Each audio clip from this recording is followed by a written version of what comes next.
Olá, seja muito bem-vinda, muito bem-vindo. Começa mais um Camarote 21, hoje com uma edição especial dedicada aos 60 anos da construção do Muro de Berlim.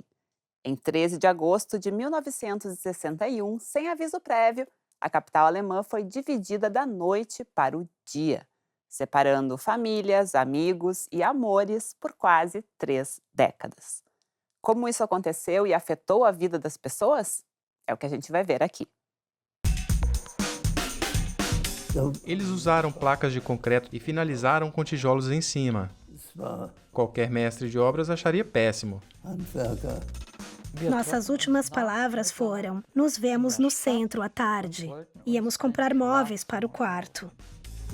Um governo que tem que bloquear o seu povo para evitar que ele fuja é um fracasso absoluto. Precisar fazer isso já é um atestado de falência. E a Alemanha Oriental realmente havia chegado a esse ponto.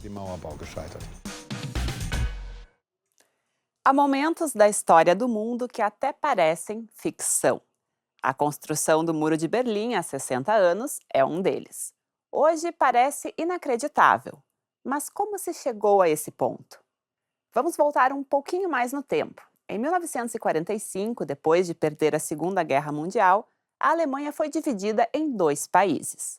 A oeste ficou a Alemanha Ocidental, sob domínio das potências aliadas, Estados Unidos, França e Reino Unido. E a leste, a Alemanha Oriental, controlada pela União Soviética. Acontece que Berlim, que ficaria dentro do território soviético, era cobiçada por todos. E a solução diplomática da época foi dividir a cidade entre as 4 potências. Assim se criou uma Berlim ocidental e capitalista, mas a cidade ficava dentro da Alemanha Oriental e comunista. Só isso já soa a roteiro de cinema, né? Mas é tudo verdade. E as coisas foram ficando cada vez mais estranhas. Ninguém tem a intenção de construir um muro. Uma mentira histórica. 2 meses mais tarde, lá estava o Muro de Berlim, erguido em 13 de agosto de 1961 e da noite para o dia. A Alemanha Oriental já havia fechado a fronteira com a Alemanha Ocidental em 1952. E Berlim, dividida em 4 setores após a Segunda Guerra, era ocupada pela União Soviética e pelos aliados. Em 1961, ainda era possível circular entre as zonas de ocupação, e muitos alemães orientais fugiam para Berlim Ocidental. Para interromper este fluxo, o governo da Alemanha Oriental decide construir um muro isolando a parte ocidental de Berlim. O pintor Matthias Köppel assistiu a tudo isso do lado ocidental. Eles usaram placas de concreto dessa altura e finalizaram com tijolos em cima.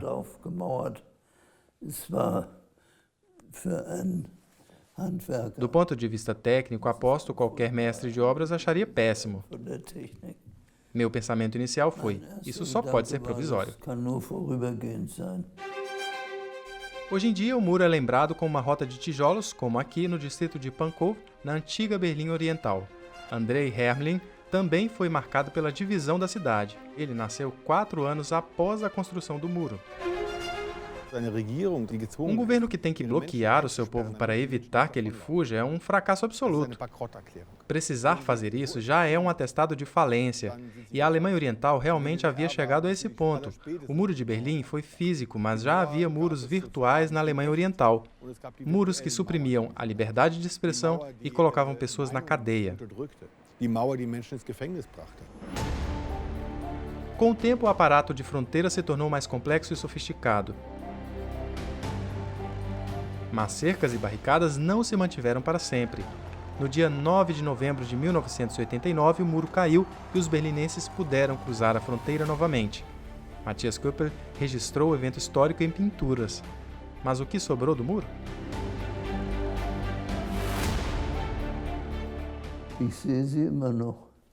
Eu ainda o vejo. Quando caminho por onde ele passava, olho e penso: aí está ele.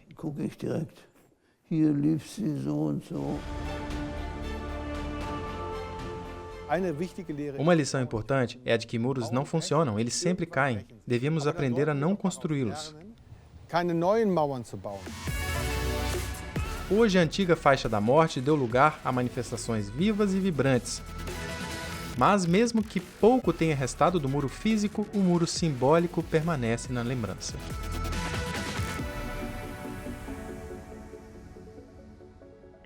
Em 13 de agosto de 1961, a divisão política que já existia se tornou física e intransponível. A barreira improvisada que atravessou Berlim em poucas horas separou famílias, amigos, destruindo planos e sonhos como os de Sigrid e Erik.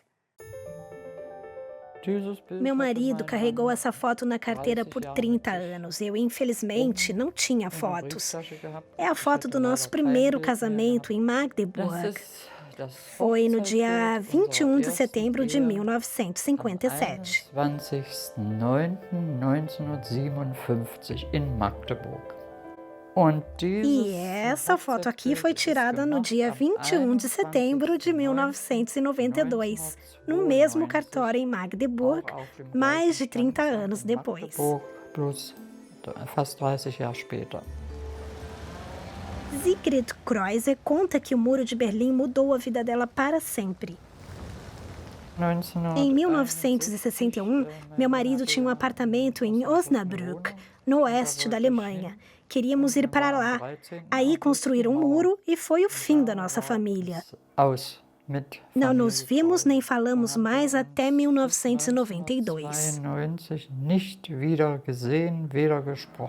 Em 1952, a fronteira entre as duas Alemanhas foi fechada e o lado ocidental de Berlim, ilhado no regime comunista, se tornou o único acesso entre os dois países. Foi assim que Sigrid viajou de Magdeburg, na Alemanha Oriental, para Osnabrück, no Ocidente. E lá conheceu o seu marido. Em 1957, os dois se mudam para Magdeburg, onde se casam, mas a polícia secreta nunca dá sossego. Como Erik vinha do Ocidente, havia suspeitas de que ele fosse um espião. Não aguentando mais a situação, o casal decide voltar para Osnabrück. Erik vai primeiro, compra um apartamento e fica esperando por Sigrid, que nunca vem. Nossas últimas palavras foram: nos vemos no centro à tarde. Íamos comprar móveis para o quarto.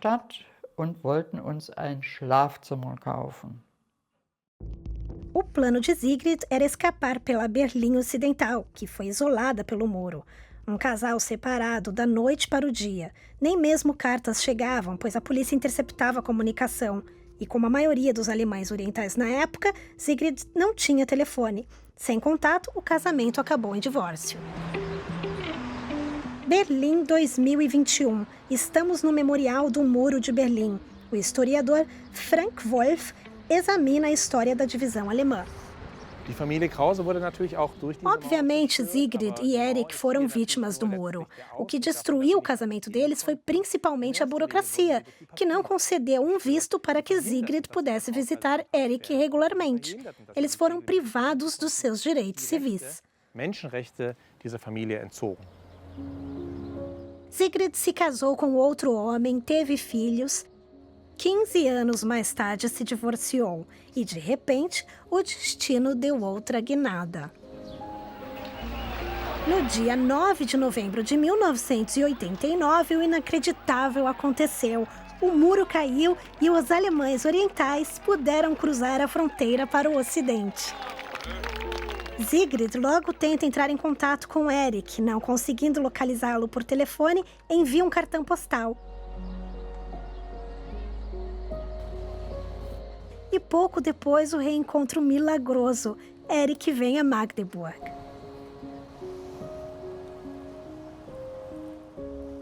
Ele subiu de elevador e ficou ali parado com um buquê de flores enorme. Finalmente nos vimos depois de 30 anos. Eu estava feliz, ele estava feliz, mas tivemos que nos reaproximar aos poucos. Ficamos 30 anos sem nos ver. Depois de tanto tempo, você não se joga assim nos braços um do outro, é impossível.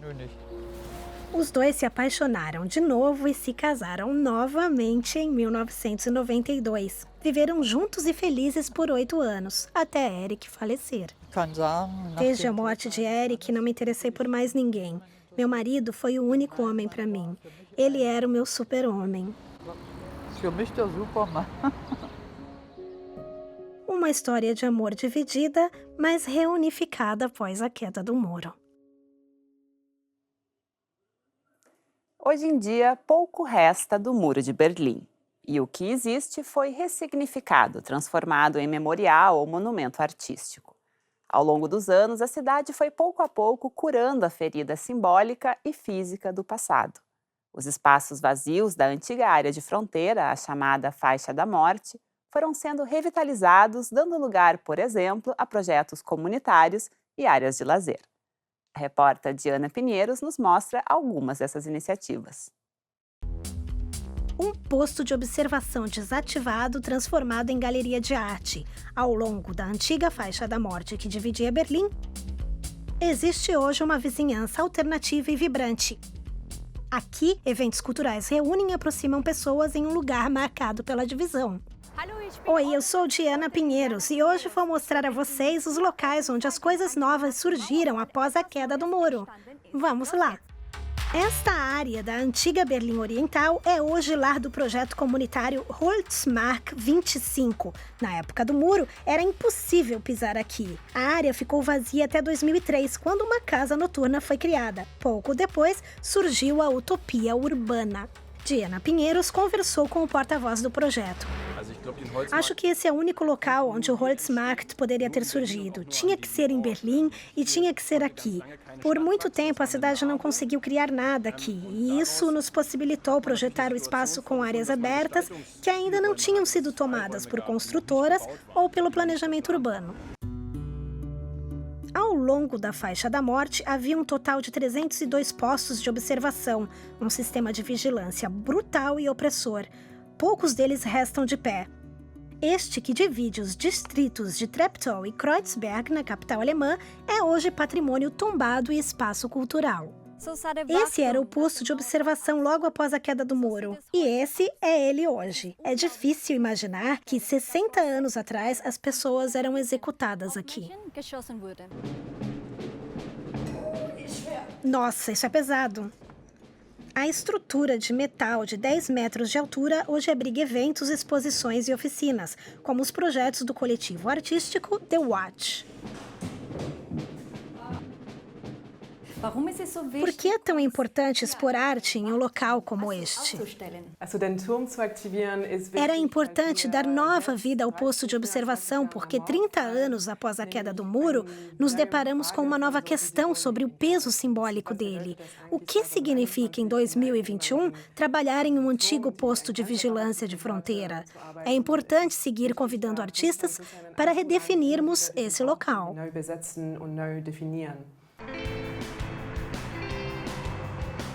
Claro, a famosa East Side Gallery sempre vale uma visita. Com pouco mais de 1 quilômetro de comprimento, este é o percurso mais longo preservado do muro. O local, que ilustra os cartões postais da cidade, é hoje repleto de cafés e áreas verdes. Mas por trás do colorido permanece a memória cinzenta do passado.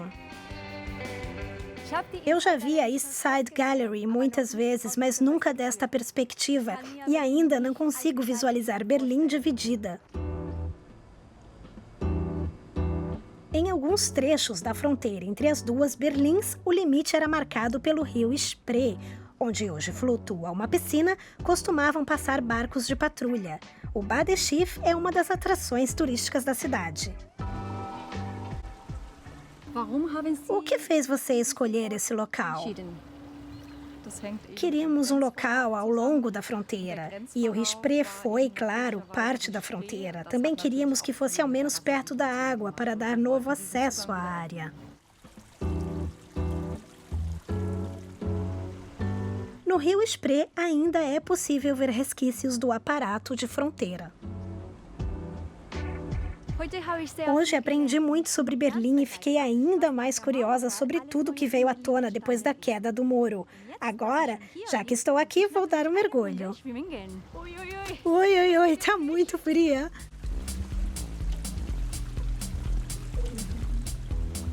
Mas a vista é fantástica.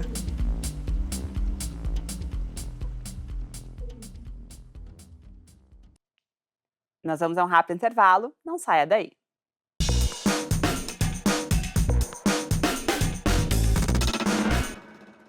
Camarote 21 de volta com um programa especial sobre os 60 anos da construção do Muro de Berlim.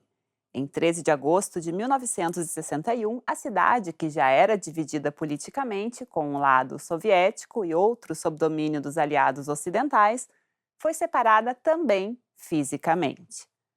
Mas que tão diferentes eram essas duas Berlins?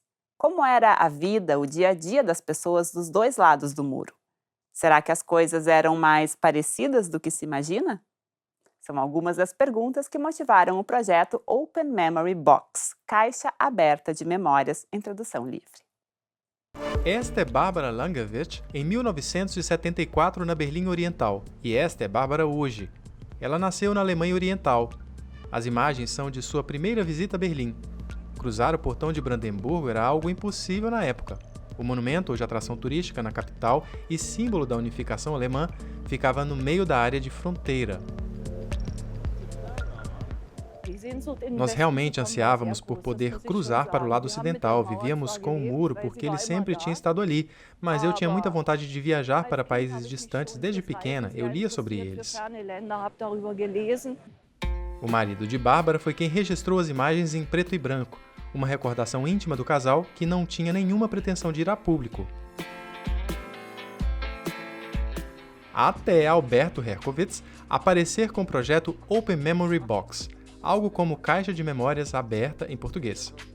Juntamente com uma equipe internacional, ele reuniu a maior coleção de vídeos domésticos da Alemanha Oriental, que pode ser conferida online desde 2019. Nos vídeos há muitas pessoas que nunca estiveram do outro lado do muro. Isso torna esse projeto ainda mais importante, pois nos mostra uma perspectiva que não nos é familiar. O documentarista argentino nasceu em Buenos Aires em 1961, ano de construção do muro, e cresceu na Berlim Ocidental. Após fazer um anúncio público, recebeu mais de 400 horas de filmagens domésticas e levou 6 anos para digitalizar todo o material.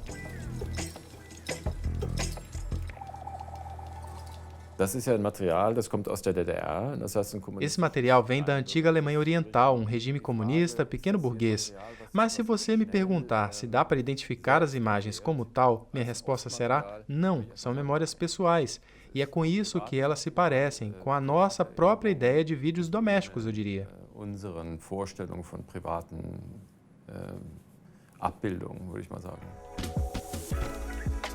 Lutz Pitzka também doou seus vídeos para o projeto. As imagens gravadas por um amigo em 1983 mostram Lutz e a esposa em momentos apaixonados. Provavelmente, algumas das melhores memórias do berlinense.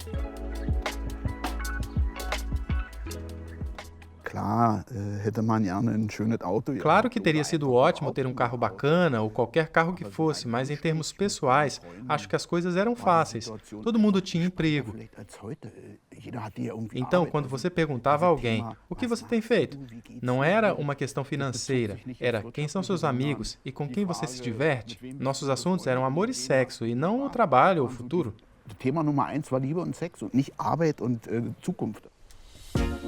Hoje, Lutz trabalha como artista freelancer. Antes da queda do muro, ele não chegava a ser oposicionista, mas também não apoiava o regime comunista. Nos anos 80, ficou impressionado com as reformas políticas que culminaram na queda do muro.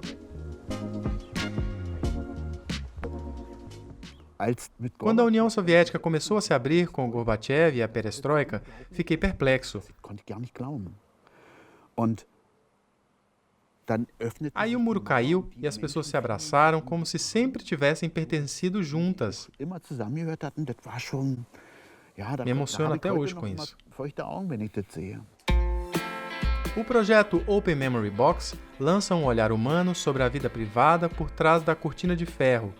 E mesmo que muitas coisas faltassem na Alemanha Oriental, em outras a vida era muito parecida de qualquer lado do muro.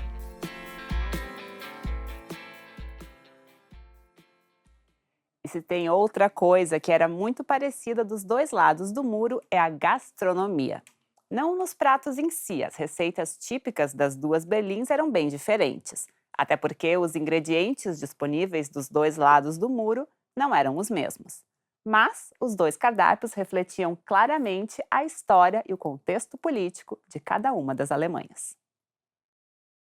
Torrada Havaí e carne de vitela cozida eram dois pratos típicos da Berlim Ocidental. No lado oriental, a pedida era solianka, embutido empanado e bolinho de batatas com creme.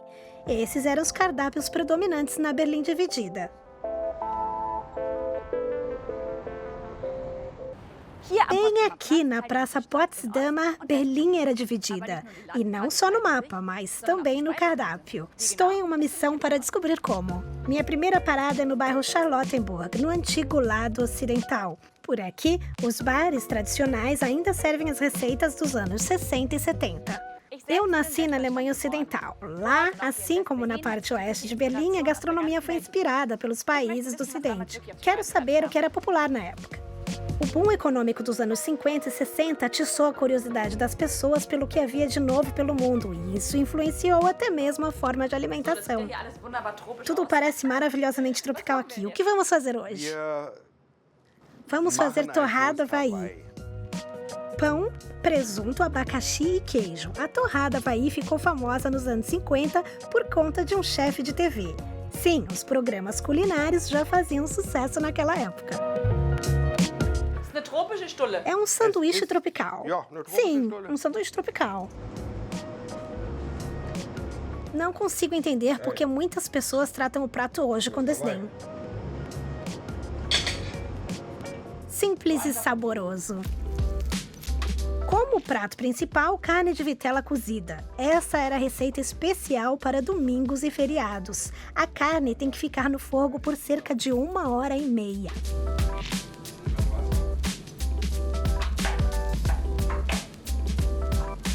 Como acompanhamento, cenouras vichy, à moda francesa. Tinha culinária francesa no lado ocidental? A gastronomia francesa sempre esteve em alta. Muitos alemães faziam receitas francesas em ocasiões especiais.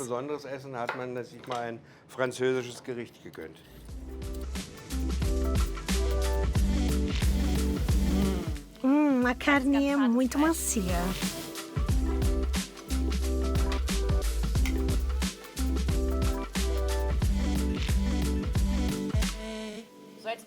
Me lembra a comida da minha avó. E para a sobremesa, manga. Agora sim parece o Caribe. Sim.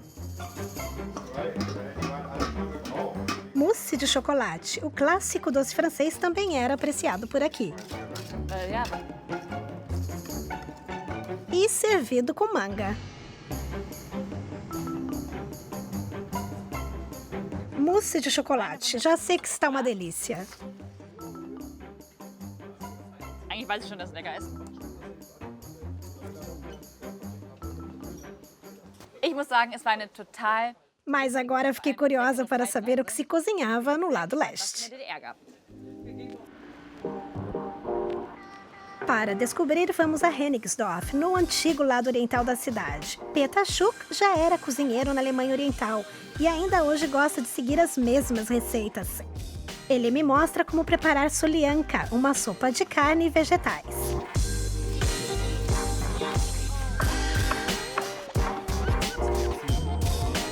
O que é típico da solianka? Solianka é uma sopa russa típica feita de sobras de vegetais. Você mistura tudo, tempera e era isso. Servimos? Soljanka, meine erste Soljanka. Minha primeira solianka, nunca provei. Já era hora. Säuerlich? É gostosa, um pouco ácida e consistente. Quero mais. Outro prato popular na Alemanha Oriental era o Schnitzel, carne embutida milanesa servida com massa e molho de tomate. E por que se usava embutido em vez de carne de porco ou gado, como se fazia no Ocidente? Essa é uma boa pergunta. Também havia schnitzel de porco e gado na Alemanha Oriental. Mas essa era uma opção mais barata, carne embutida coberta com farelo de pão e frita como o schnitzel. Das kann man auch panieren und dementsprechend dann auch wie im Schnitzel ausbacken. O prato caiu no gosto popular, em parte por falta de alternativas. O lema da cozinha na Alemanha Oriental era regional e sazonal, ou vamos dizer assim, o que havia no momento. Mas havia exceções. Eu amo limão. Sim, eu reparei. Mas eu não sabia que havia limão na Alemanha Oriental. Eu pensava que ele vinha de países quentes, não? Sim, de fato, mas a Alemanha Oriental mantinha relações comerciais com outros países socialistas, como Cuba, por exemplo. Nós exportávamos maquinário para lá e importávamos frutas tropicais. E o limão ralado, por exemplo, era usado para um dos doces mais famosos da época, uma espécie de bolinho de ricota. No Ocidente se cozinhava com produtos do mundo todo, enquanto no Oriente era preciso se virar com o que havia. Eu gosto dos dois. Bom, depois desse intercâmbio gastronômico, o Camarote 21 de hoje chega ao fim. Muito obrigada pela companhia nessa viagem pela história de Berlim. Lembrando que esse e outros conteúdos estão disponíveis também na nossa página e no YouTube da DW Brasil. Na semana que vem eu tô de volta com mais arte e cultura aqui da Europa. Até lá!